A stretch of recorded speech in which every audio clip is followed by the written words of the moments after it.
Hi everyone, welcome back. Thanks for joining us today. We've got a brand new story to share with you, so let's begin. I'm Eric, and today I want to tell you my story. It's about someone I had known for years, someone I trusted, someone I was planning to marry. But then, in a single moment, everything changed. And that moment? It didn't just show me who she really was. It showed me what I had been ignoring for far too long. Now, before I get into what happened, I want to take you back to the beginning, to when things were good. Because, believe it or not, they were good. At least, that's what I thought. Vanessa and I had been together for a long time. We weren't some couple that rushed into things. We had history. I supported her through every stage of her life, long before she landed her dream job at a top consulting firm. Back when she was struggling to find her footing, trying to figure out her next step, I was right there by her side. I encouraged her, helped her prep for interviews, and stayed up late listening to her vent about rejection emails. I believed in her, even when she doubted herself. And I never once made her feel like she wasn't good enough. Photography has always been my dream. It wasn't just a hobby for me, it was my career, my passion, my life. I had invested everything into it. I worked hard, saved up, and bought the best camera gear I could afford. I built a strong portfolio from scratch, going from shooting small local events to getting my work featured in well-known magazines. And I wasn't just scraping by. I was doing well. I was proud of what I had built. At first, Vanessa was proud of me too. I remember the way she used to talk about my work. She would tell people, "Eric is insanely talented. His photos are incredible." She'd show my pictures off to friends and brag about the time my work got published. I really thought she saw me for who I was, someone who had turned his passion into something real, something meaningful. I had no reason to believe that would ever change. But then, little by little, it did. At first, it was little comments that I didn't pay much attention to. Vanessa had just started her new job at a consulting firm, and I knew she was under a lot of pressure. Long hours, important clients, and a whole new world she was trying to adjust to. I figured if she was a little stressed, I could handle it. But then, the way she talked about my work started to change. It wasn't outright disrespectful, at least not at first. The first time it happened, we were at dinner, going over wedding plans. I was excited, talking about a new camera lens I had been saving up for. She sighed and said, "You should get a real job with a stable salary. Weddings are expensive, you know." She laughed after she said it like it was a joke. I didn't think much of it. Then, a few weeks later, we were out at a mall when she spotted a coworker. She waved at her, but didn't call me over right away. When she came back to me, she said she didn't call me over to greet her because she didn't know how she introduced me to her colleague. I remember just standing there, confused. I tried to shake it off, convincing myself she just meant it in a light-hearted way. But then, the third time, there was no mistaking what she meant.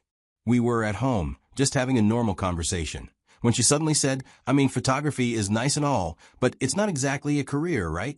She said it casually, like she wasn't even thinking about how it sounded. That was the moment it hit me. She wasn't joking. She actually believed that. She saw what I did, what I built from the ground up, as some side hobby, not a real profession. Still, I let it slide. I made excuses for her, convincing myself that she didn't mean any harm. After all, this was Vanessa, the woman I had loved for years. She had always supported me before. So I let it go. I told myself it wasn't a big deal.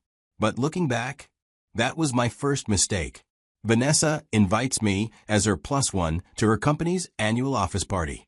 The venue was upscale, a private event hall with glass walls, modern decor, and a sea of well-dressed professionals who looked like they belonged there. Everyone had the same polished confidence and the same easy smiles. I wasn't intimidated, not exactly, but I could feel the difference between their world and mine.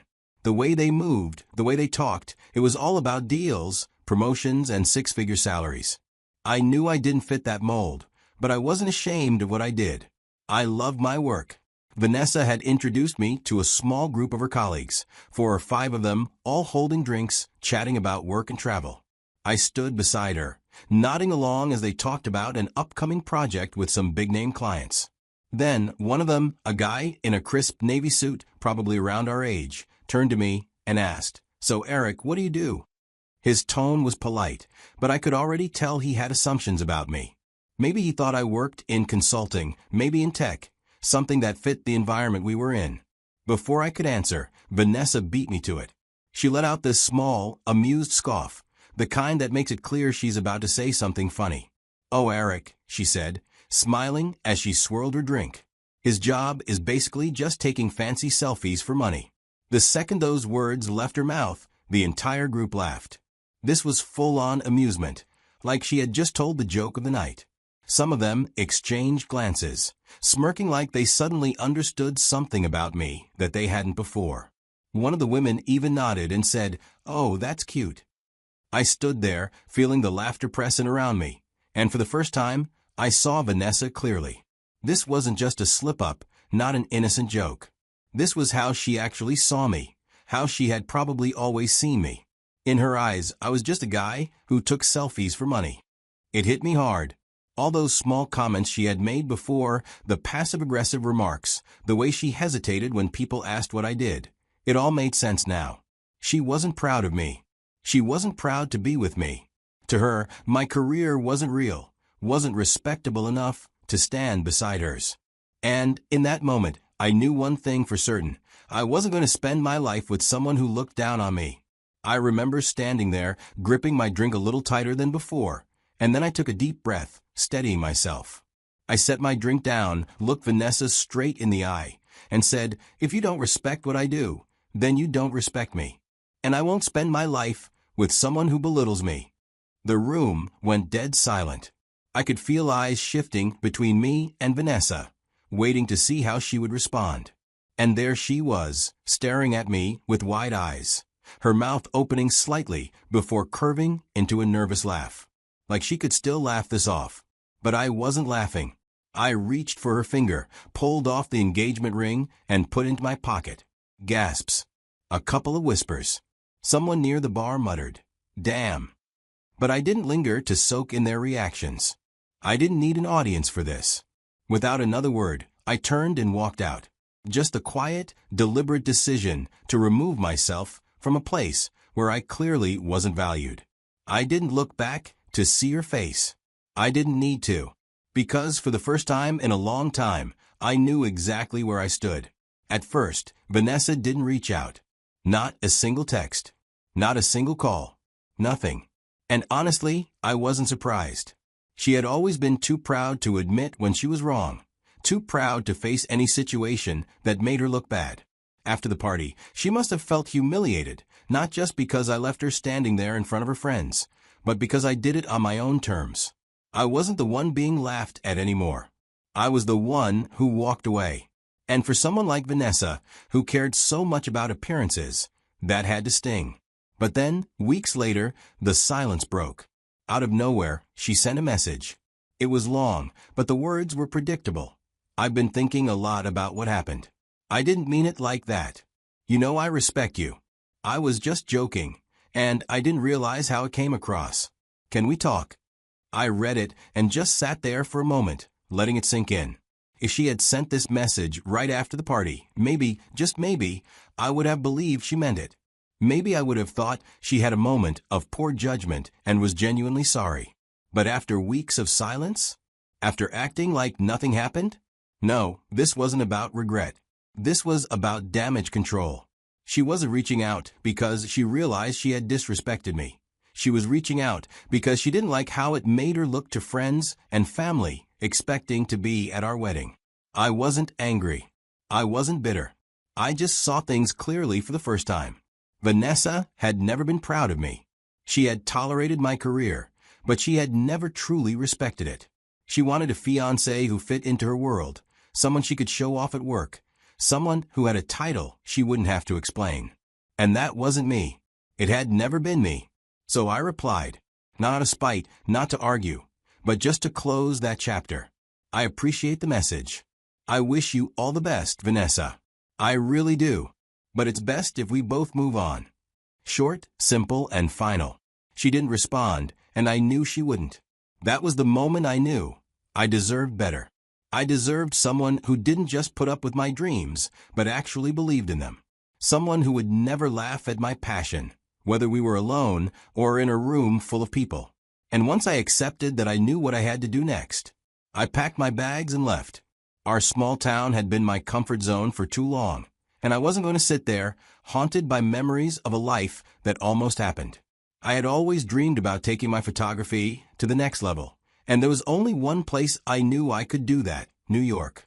It was intimidating, it was expensive, but for the first time in a long time, I was making a decision purely for me. No compromises, no doubts, just a man chasing what he loves. And that felt like real freedom. I started saying yes to every opportunity: fashion shoots, events, travel gigs, anything that would challenge me and expand my portfolio.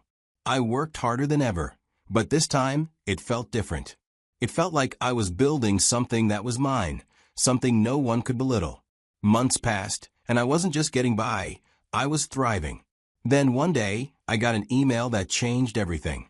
One of my photographs had been shortlisted for a major international award. At first, I thought it was some kind of mistake. I reread the email 3 times just to make sure. But no, it was real. Out of thousands of entries from all over the world, my work had been chosen. And when I finally saw my name listed as the winner, I just sat there, staring at the screen.